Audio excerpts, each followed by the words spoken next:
Right, this time the quick speed shop, I'm coming at you. It's another gas station build series. You can see in the back there, bam, I've got one of the trusses up, and I've done some other building today, so we're gonna go and check it out and starting right now. I'm a professional, don't try this at home.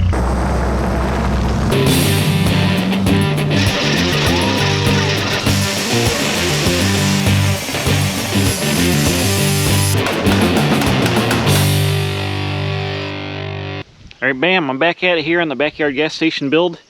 Last time I got the header put up here and I set my two front posts and graded all my stone out on the inside.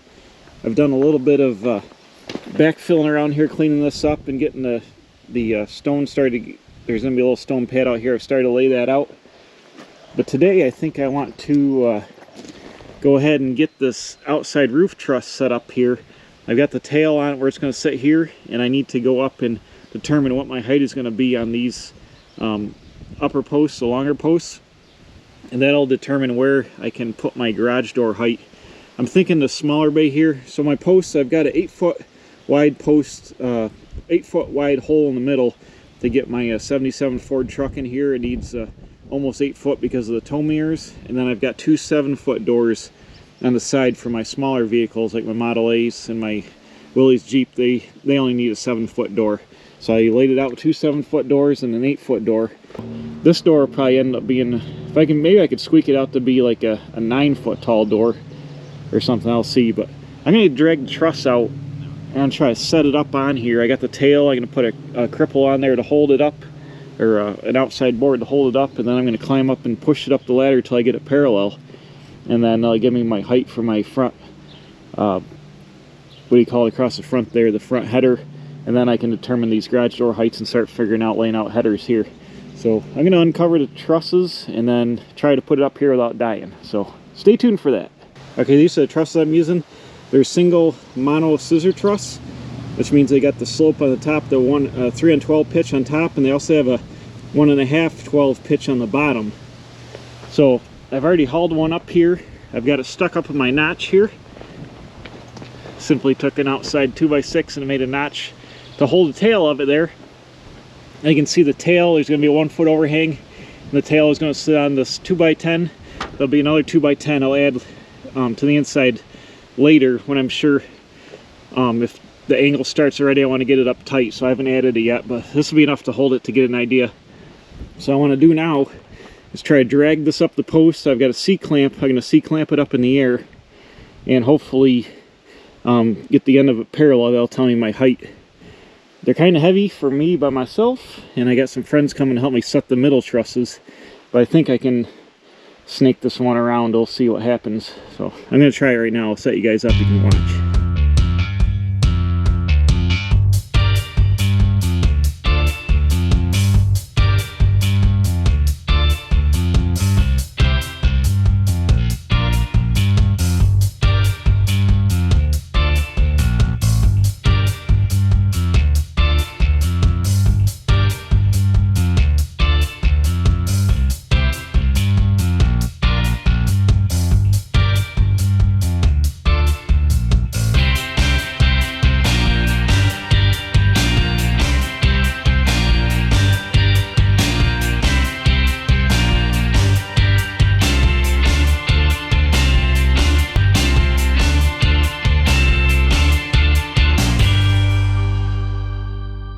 Well, it's getting kind of scary here. I'm almost all the way up.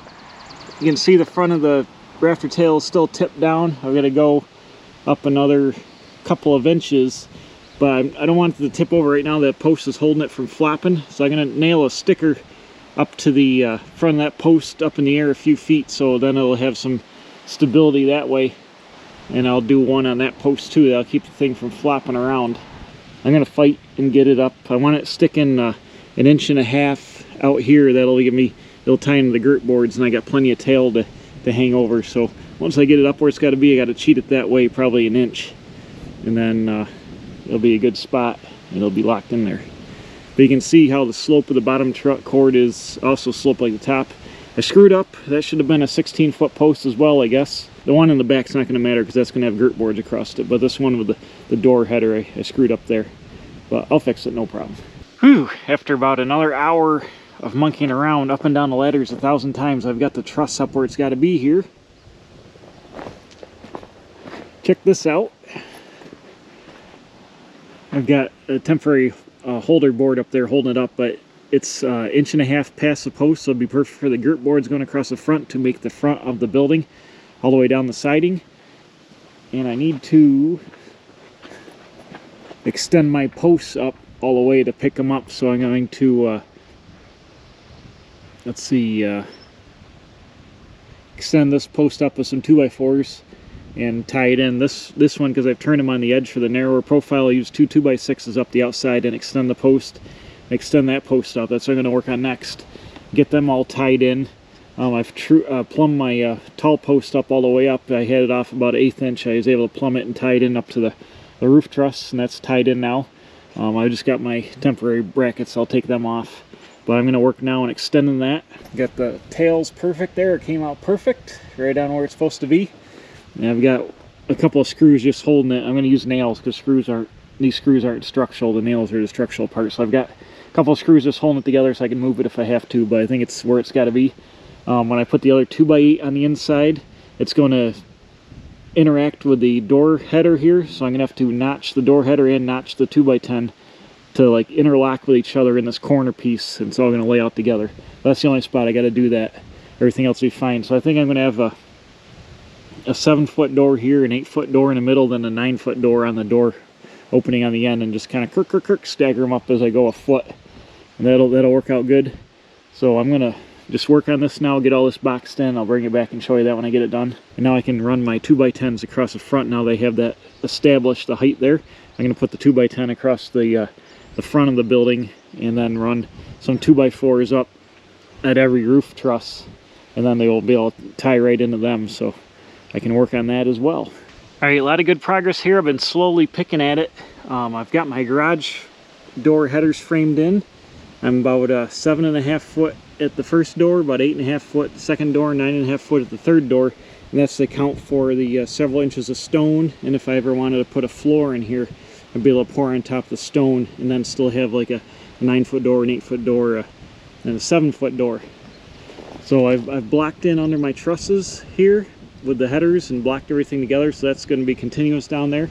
I extended my short posts by doubling up on the 2x6s there, then another one that ties into the header, and then these headers will all be doubled up. There'll be one on the back side. I just haven't done those yet, but that's all tied together good.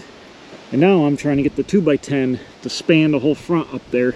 I've got a crotch built over on the one post. I've marked where it's got to go.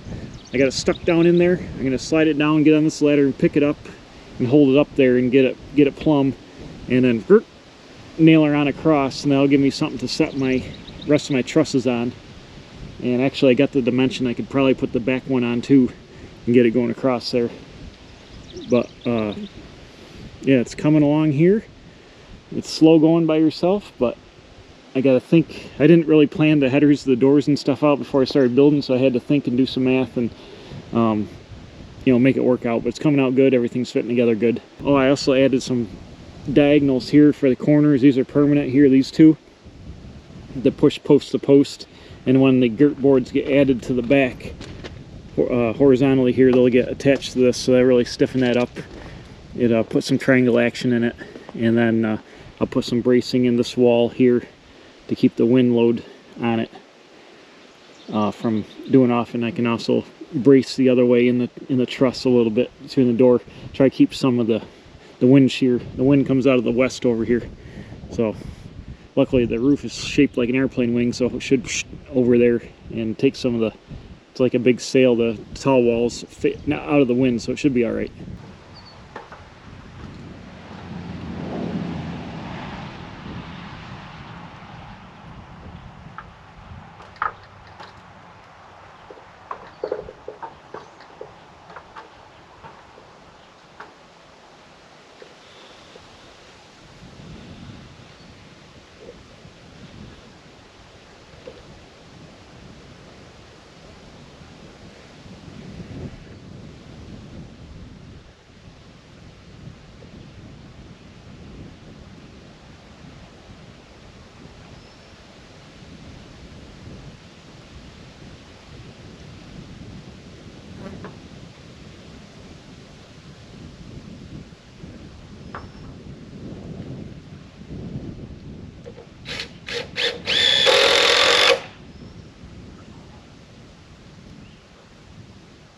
Alright, this went a lot easier than I thought it was going to be. I don't know if you can see, I'm just a hair out of, well, that's the cut end actually, so my cut can be a little crooked. But judging the level, it's just a hair out of plumb this way. And I've got, instead of an 1.5 inch overhang, I got about 1 5/8 there. So this post, I think, is just, I gotta get my 4-foot level over there on it. If I can tweak this just back just a hair, square this up, I'll use a square in the corner and get this squared up and then nail this sucker on, and I'll have my upper header on it. Well, look at this.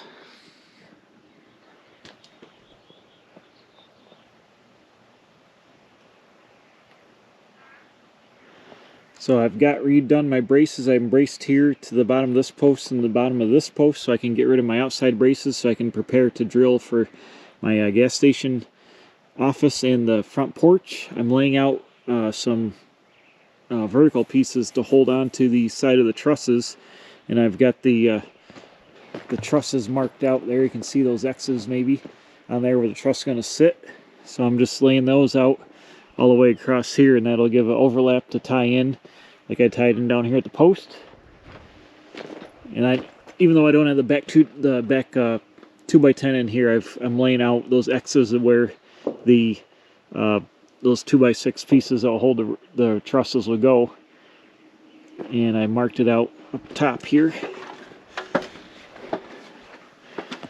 You can see where the trusses sit here, like here, down along through there. So I've fully nailed that truss all the way on. It's all nailed all the way down around there good. I'm running out of daylight, but I wanted to get the door, the bottom of the door jams done there, or the top of the, what do you call it, the headers for the doors. I wanted to get those done. I run out of daylight. So I think I'm going to just continue along and finish up. A lot of good progress in this video. I've been at it here like, I don't know, 12, 14 hours working on this thing. Probably about 12 hours. And it doesn't look like I did a lot today, but I had to do a lot of figuring, a lot of cutting, a lot of you know, taking time to get that truss up. That was a big deal, not killing myself getting that up. I'm going to have help to set the rest of the roof trusses. I think that's probably be the next video we'll do. Set all the roof trusses up and get them mounted up and braced, and then the building really start to look like something. And then I can do the front porch after I get all the trusses up and get the roof braced. Just wanted to come back here and take a shot. It's starting to look like something that's creeping out here past the barn. It looks pretty cool with the bobcat in the way. But bam, a lot of good progress today, like I said. Sure to tune into this build series. I'm going to finish it right out. It's going to be awesome. It's going to be a vintage 1940s Richfield gas station, complete with the pump island, the whole 9 yards out front. So if you haven't seen it, catch up on the series. It's going to be awesome. And I'm going to be building it here the next couple of months and getting it all kicked out and dialed in. So if you're into building projects and hot rods, you've come to the right place. You've come to the Quick Speed Shop.